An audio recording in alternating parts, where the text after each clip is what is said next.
Bonjour. Le chef de l'État, le président Macky Sall, va s'adresser à la nation ce lundi à partir de 20h dans un discours qui sera diffusé en direct sur la chaîne de télévision publique, la RTS. L'information est à la une des quotidiens reçus ce lundi à l'agence de presse sénégalaise. Le discours qui sera prononcé en direct du Palais de la République sera simultanément traduit en Wolof sur l'ensemble du réseau synchronisé de la RTS. Fin de suspense, aujourd'hui s'exclame à la une le quotidien national Le Soleil. L'astre de Anne, indiquant que le chef de l'État, le président Macky Sall, a donné rendez-vous ce lundi à 20h aux Sénégalais et à la communauté internationale pour dire s'il est candidat ou non à la présidentielle du 25 février 2024. Recevons samedi au Palais de la République des dirigeants de collectivités territoriales de la majorité présidentielle. Macky Sall a annoncé sa décision de s'adresser aux Sénégalais lundi pour dire s'il sera candidat ou pas à la prochaine élection présidentielle prévue le 25 février 2024. Des maires et présidents de conseils départementaux de la coalition Benno Bokk Yakaar signataires d'une pétition demandant au président sortant de se représenter étaient au Palais de la République. Le Sénégal est à l'écoute de Macky Sall selon Sud Quotidien.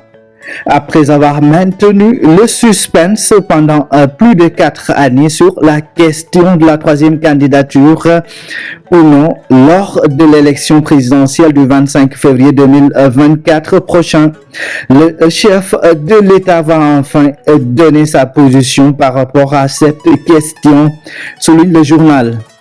Candidature pour un deuxième quinquennat ou un troisième mandat Macky Sall face à l'histoire, s'exclame le quotidien. Macky Sall avait soutenu qu'il n'allait pas se présenter en 2024 s'il est réélu en 2019. 4 années plus tard, le président entretient le flou. Va-t-il renier sa parole en se déclarant candidat? Quel dauphin pour le camp présidentiel en cas de non-candidature du chef de l'État? Il n'en a pas encore choisi. C'est tout l'enjeu de sa déclaration d'aujourd'hui. Macky Sall va déterminer la place qu'il souhaite occuper dans l'histoire, relève le journal. Le président Macky Sall va mettre fin au suspense ce lundi à 20h. Il dira aux Sénégalais s'il briguera ou non une troisième candidature. En attendant, les mots choisis vont dans le sens d'un oui, écrit le quotidien Besbi le jour qui affiche à la une l'histoire. L'info estime que tous les signaux sont oui, alors qu'il avait affirmé qu'il était à son second et dernier mandat. L'écrivain même dans son livre autobiographique, Macky Sall a finalement changé de posture en refusant de dire si oui ou non il allait briguer un troisième mandat. Mieux ceux de son entourage qui étaient contre le troisième mandat sont tous tombés en disgrâce alors que les théoriciens du troisième mandat ont pris des galons, écrit le journal. Après son discours de Paris face à ses militants, le chef de l'État sortant a reçu des maires et présidents de conseils départementaux qui portent sa candidature et devrait recevoir des religieux défendant la même cause, ajoute la publication.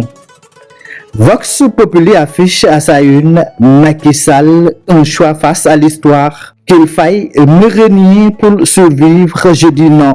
La patrie importe plus que le parti. De cet engagement de 2008 au fameux ni oui ni non, en passant par le combat contre le Wahored de Wade, le chef de l'État face à sa parole, écrit Vox Populi. C'est la fin du maquillage selon le regard. Macky Sall candidat, oui ou non, s'interroge le quotidien. Selon le journal, à la place dit ni oui ni non, qu'il a toujours servi à ceux qui lui posaient la question sur l'éventualité de sa candidature. Il est maintenant arrivé l'instant fatidique, le moment de dire oui ou non. Macky, fin de règne, écrit l'Observateur. Le journal du groupe Futur Média analyse les conséquences politiques de cette option. Yor s'intéresse à la sortie du leader de Pastef, Ousmane Sonko. Toute griffe d'or, il attaque et défie le président Macky Sall. Il ne peut pas m'arrêter. Le seul objectif du dialogue était de m'isoler. Et si les Sénégalais tombent dans ce piège, les 50 prochaines années seront plus difficiles à supporter.